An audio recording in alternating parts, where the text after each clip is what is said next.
Okay, so today we're going to be talking a little bit about scientific inquiry skills. So in general, a lot of the time in science, if new information or new knowledge wants to be learned, um, this is done through something called scientific investigation. And there are different steps that are involved in scientific investigation. And it always starts off with, being interested in a topic or wanting to learn new information about a specific topic, um, and then asking a specific question or multiple questions about that topic, turning those questions then into an experiment, where you can observe and make different observations based off of that question or that specific topic. Then a lot of the time, once an experiment or observations have been made, one will reflect on what they learned or what they saw and observed. And then after that, a lot of the time, more questions will arise from these observations. And this kind of causes the process to start all over again. So a lot of the time, if you are wanting to learn new information about something, you won't necessarily learn it all in the first investigation. You might complete an investigation and then have more questions, where you'll kind of like repeat the process over again. So we're going to be talking a little bit about that in this note. So it says here, scientific investigation. Ministry of Education divides scientific investigation into 4 areas. So the first area is planning and initiative. So this is the part of scientific investigation where you think about a topic that maybe you're interested in or want to learn more information about, coming up with a specific question that can lead to an experiment about that topic. Then we have performing and recording. So let me just get right here. First, we have planning and initiative. Then we have performing and recording. So performing and recording is really the actual experiment that you come up with. So coming up with a procedure. What are the steps involved in conducting this experiment or investigation? Recording involves recording observations. So we're going to learn later on in the note about 2 different types of observations, qualitative and quantitative observations. So actually writing down different things that you're seeing happening during your experiment or investigation. Then we have analyzing and interpreting. So a lot of the time in science, we analyze through use of different graphs. So maybe graphing different data that you collected during the experiment, in analyzing that data and coming up with, different patterns or trends or information that that data is telling you. And then we have communication. So that always involves coming up with a conclusion or being able to communicate your results or what you determined or found out about that specific question or topic. Okay, so there are very specific steps involved in something called the scientific method. The scientific method is the process that one would use to come up with an experiment or to learn more about a specific topic or question. So in science, when we do like lab activities in the classroom, we'll always use this method when investigating something specific. So it says, number 1, observe a curious phenomenon. So again, in science class, we would usually give you that topic, but this can be done not just in the classroom, but of course outside of the classroom. If you're just in general curious about a specific topic, then you can come up with a specific experiment using the scientific method to investigate this topic or problem. So number 2 says ask a question about it. So in order to come up with an experiment or a specific investigation, you want to have a very specific question about that topic. Then you'll have a hypothesis to answer the question. So a lot of the time we want our hypothesis to be kind of like an educated guess in regards to your question, and almost like a reason why as well. Number 4 says plan and design an experiment. So this is the part where you actually come up with a procedure that has specific step-by-step instructions as to what you're going to do in your experiment to investigate this question. Number 5, carry out your experiment, making careful observations. So when you conduct this experiment, it's very important to make as many observations as you can. So sometimes this involves recording numerical values. Maybe you're recording the growth of a plant, or maybe you're recording time. And then also many observations using words as well. So you might record the color of something depending on what your question is. Number 6, analyze your results using charts, graphs, and tables. So in number 5, you're collecting this information. In number 6, a lot of the time you're organizing it into different graphs so that those graphs can tell you specific patterns and trends about the data that you collected. Number 7 is communicate your results. So coming up with a conclusion, summing up what you learned in that investigation. And then number 8 says repeat to retry your hypothesis or try a new one. So sometimes an experiment, maybe we make mistakes, or maybe we, by the end of it, say, I could have done this a little bit differently, or I learned this about this topic. So now I'm gonna slightly change my hypothesis or slightly change my question and investigate again. So I'll put here scientific method. Okay, so there are different types of scientific inquiry. So we're going to talk about a couple specifics. Number 1 here, we have something called an observational study. So it says here, observing an object or phenomenon without interfering with or influencing it. Predictions are made, information is gathered, questions are asked, and sometimes explanations for the observations are achieved. The variables cannot be controlled due to factors such as time, distance, ethics, or safety. Some examples include space studies or migration patterns. So an observational study is a specific type of study where you're investigating or observing a specific topic or a specific question, but you don't really have control over changing different factors or variables. It's very much observational. So something where you're just there to not manipulate and change and have control over it, but just to simply observe the phenomenon that's occurring. So a really good example of that is maybe you're interested in bird behavior. That's not something that you're necessarily going to be able to have control over. Maybe you go to the park one day and you start making observations about this bird behavior, but you're not really able to control or change anything about it. Then we have something called controlled experiments. So we do a lot of controlled experiments in science class. So it says here, used to determine if one variable, any factor that has the ability to change or have an effect on the outcome of an inquiry, causes the effect on the other. So the independent variable is changed on purpose to see if it causes an effect on the dependent variable. For example, testing plant growth or how quickly milk will rot. So again, in science, we do a lot of controlled experiments. So this is where you have specific control over all of the variables. So one variable is something that you would change in the experiment to see if it has an effect or an impact on the other variable. So an example here is testing plant growth. So you could come up with an experiment where maybe you're interested in what type of liquid will allow a plant to grow the most in a certain amount of time. So to be specific, you could change the type of liquid that you are watering the plant with, and you can measure the plant growth to see the effect that that type of liquid had on plant growth. So that would be an example of having control over the experiment.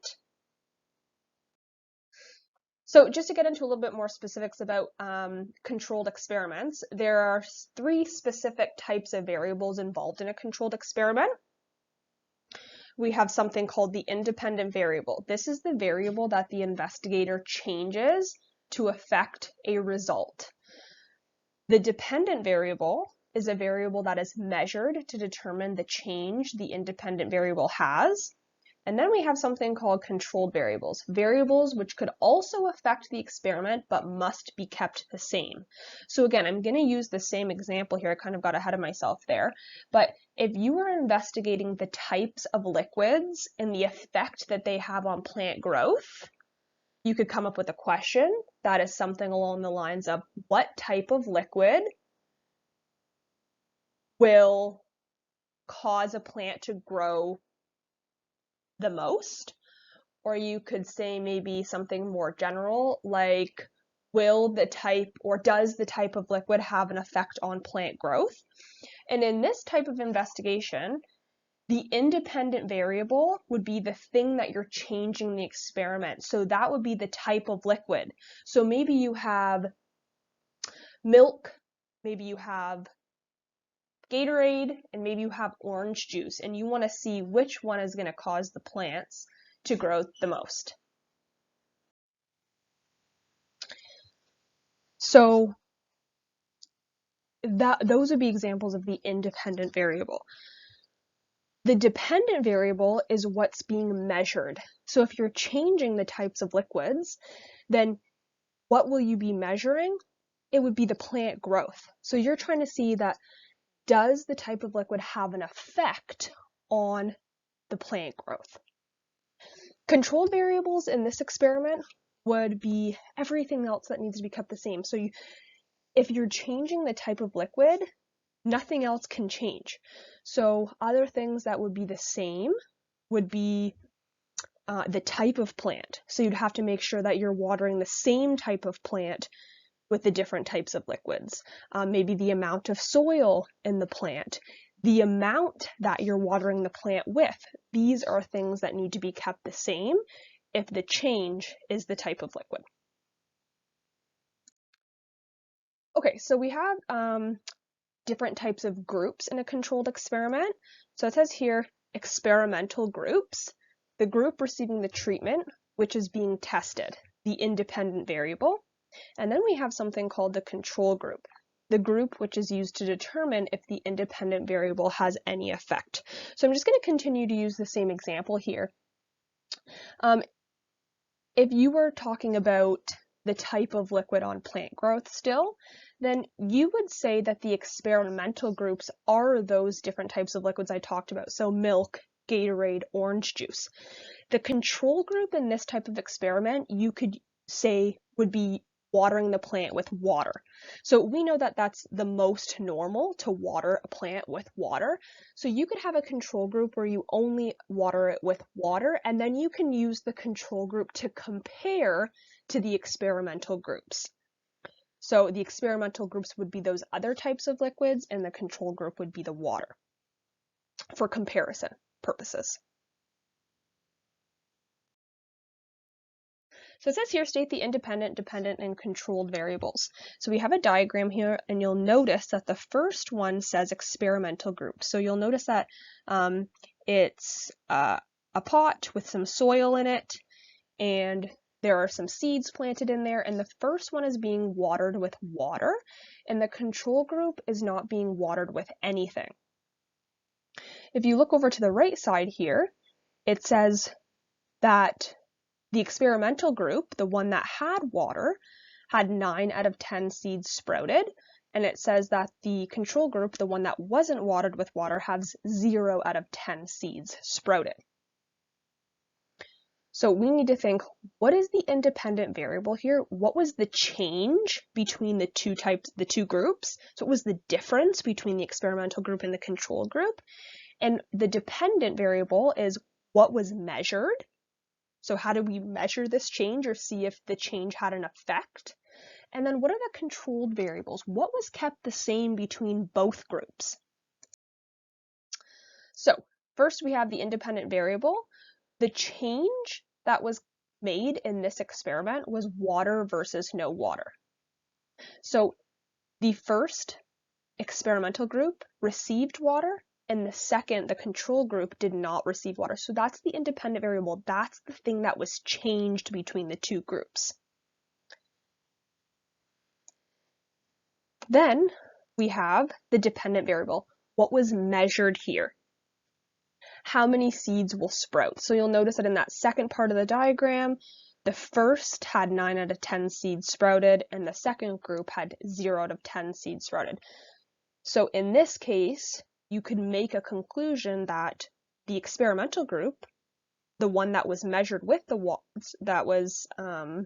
given the water, 9 seeds sprouted, whereas the control group that did not receive water, 0 seeds sprouted. So that was what was measured. And then we have controlled variables. So these are the things that are kept the same between both groups. We already had one change. It was water or no water. So now what are the same things between each group? So it would be the pot, the type of pot, or the size of the pot, type and amount of seeds planted. So both groups need to receive the exact amount of seeds planted. Otherwise, that skews your results. So both the controlled and experimental receive the same amount of seeds and also the same type of seeds. Both groups would need to receive the same amount of light. They'd have to have the same temperature. They'd have to have the same amount and type of soil. So these are the things that need to stay the same between the two groups in order to really be able to conclude whether or not water versus no water made more or less seeds sprout. Okay. So let's practice here. Use this hypothesis to identify the variables. So it says here, if I leave all the lights on all day, then my electric bill will be expensive. So we have to read this hypothesis and pick out what is the independent variable and what is the dependent variable. So we have to think the independent variable, again, you just keep reminding yourself, it is the variable that you're changing. So if I leave all the lights on all day, then my electric bill will be expensive. So if you were to turn this into an experiment, then the independent variable would be the time the lights are on. So maybe you'll leave the lights on for no time, maybe you'll leave it on for all the time, and then maybe you'll have another group where it's in between, so maybe half the time. So that is the variable that you're going to change, the amount of time that the lights are left on. And then how will you measure whether or not the time the lights are left on has an effect? Well, you're going to measure the cost of the electric bill. So the electric bill is going to determine, or the cost of the electric bill is going to determine the effect that the time of the lights are left on. So what are you changing?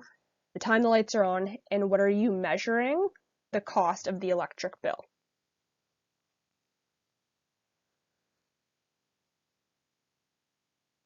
So the time the lights are left on, you're seeing the effect that has on the cost.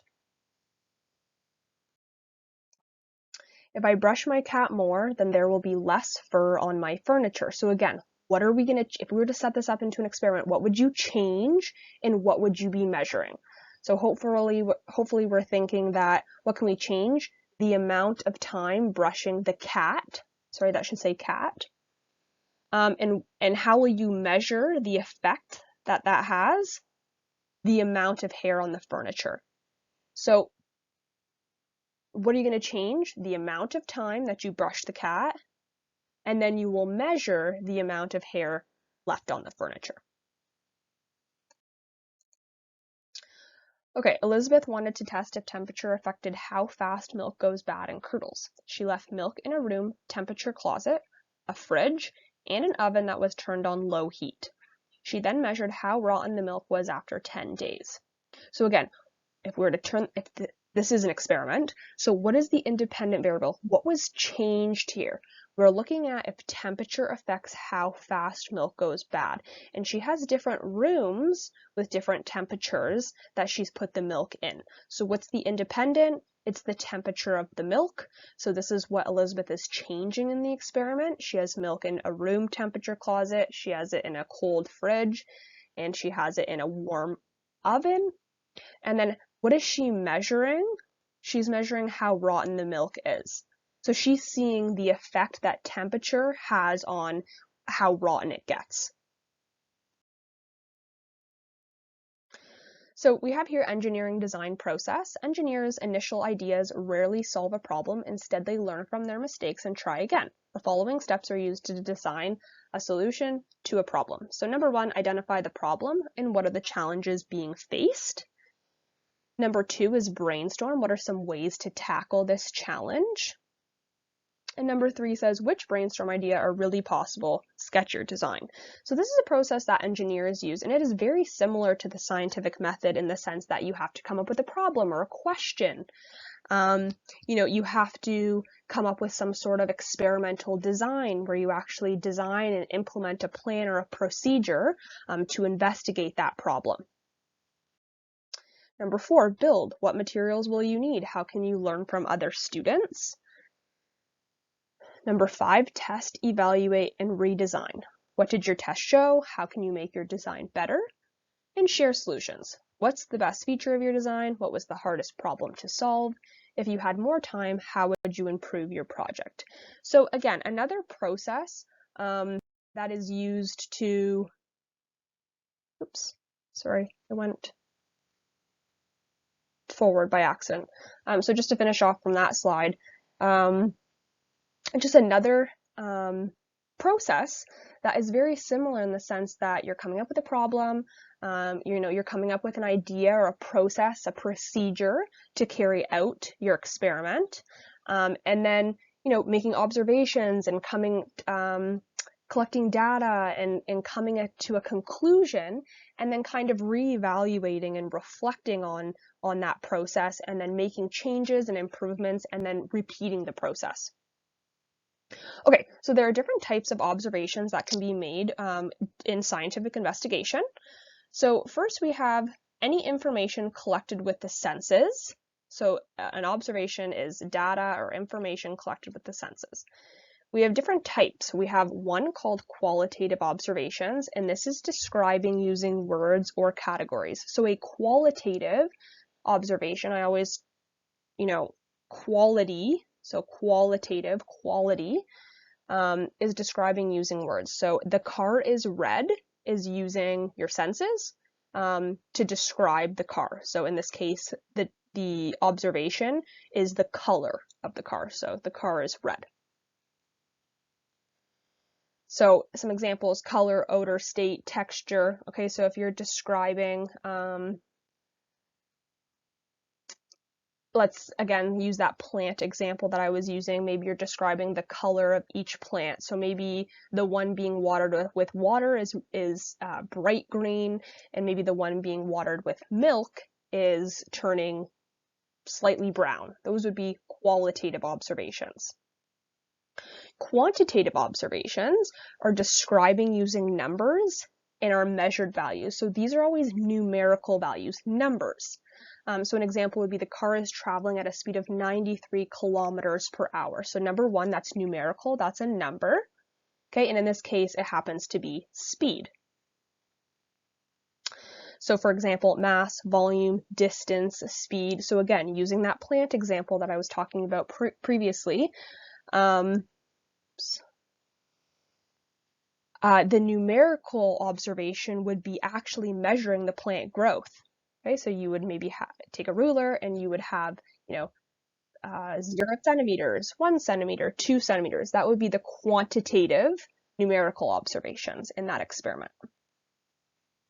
Okay, good experiments often include both. It's good to have both qualitative and quantitative observations when conducting a scientific investigation or experiment.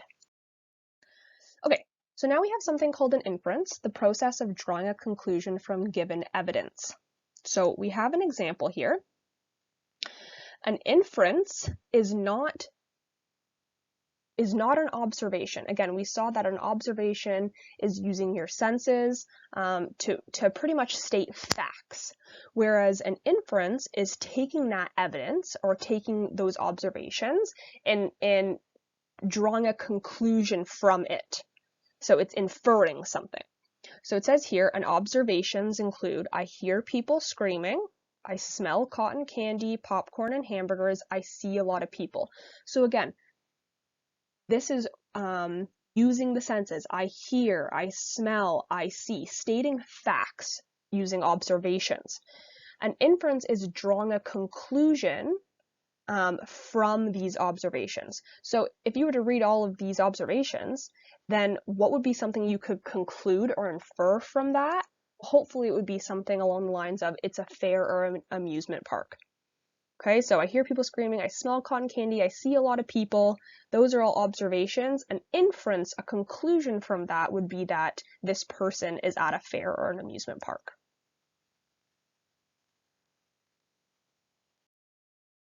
Okay, quick practice. Is it an observation or is it an inference? The chili dog you ate at lunch is giving you gas. So this is an inference because you are inferring that it was the chili dog that you ate that is giving you the gas.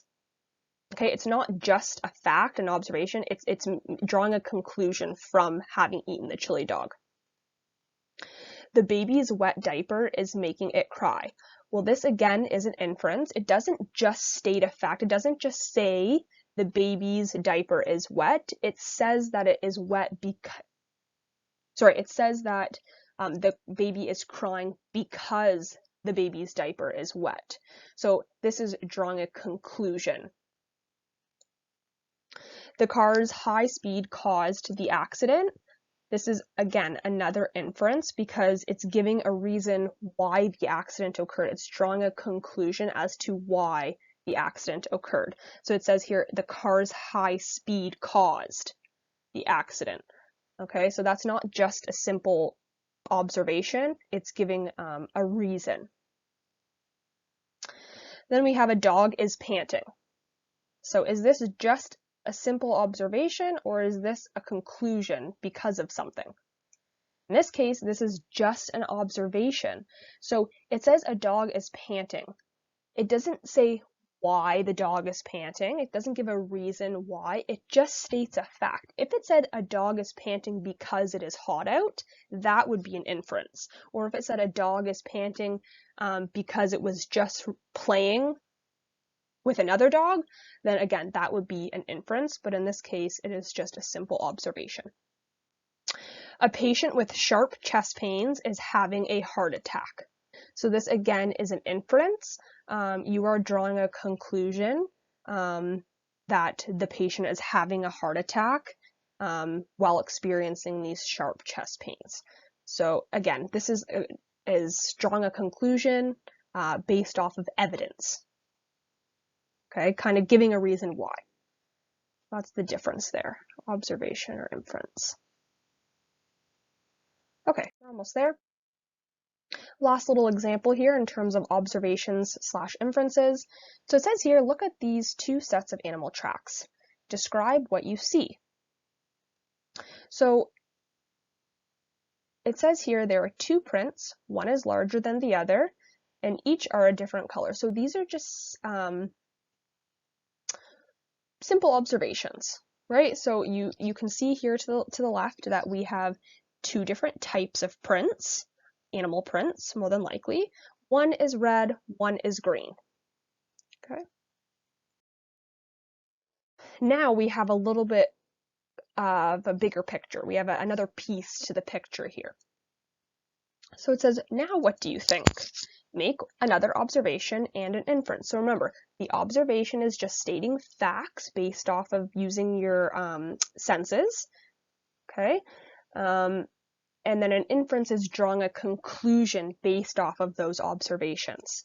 So an example of an observation here, so observation would be the footprints are coming towards each other and then overlap. So that is just stating an observation. You can see here that those footprints are coming towards each other, and then they start to overlap in this area here. Okay, so they're starting to overlap there. An inference, I'm just going to use this blue color, the inference is the animals were fighting. So remember, an inference is a conclusion. So based off of this diagram here and seeing these two prints come together and then be all together in a group, an inference or a conclusion could be drawn here that the animals are fighting. Okay. Now it says, now what do you think? So we have this kind of third frame here, the last piece to the puzzle, or the last piece to this picture here. Now make another observation and an inference. So an observation here is just that one footprint was left. So again, just using your senses, just stating a fact, not drawing any conclusions. So in this case, it's obvious. You can see it right in the picture that there is just one footprint left. So that is an observation. And what's a conclusion or an inference that you can draw from that? Well, you could say the bird flew away. So in this case, we'd be saying the red prince is a bird, and because we only see the green prints left, an inference, a conclusion could be that the other animal, the red animal, is a bird that flew away. So that would be an example of an inference. Okay, and that's that. So that covers scientific inquiry skills, different steps that are involved in scientific investigation, and really just going over the process of the scientific method, and then different factors that are involved in that. So different types of variables we discussed, different types of observations, qualitative and quantitative, and the difference between observations and inferences. Okay. So now your homework is to complete the scientific inquiry worksheet on pages 5 to 6 in your booklet. So a lot of this covers you being able to pick out the different types of variables. Remember, in a controlled experiment, we learned about the independent, dependent, and controlled variables. So you'll have some practice with picking those out and knowing the difference between them, and then also some practice with observations and inferences.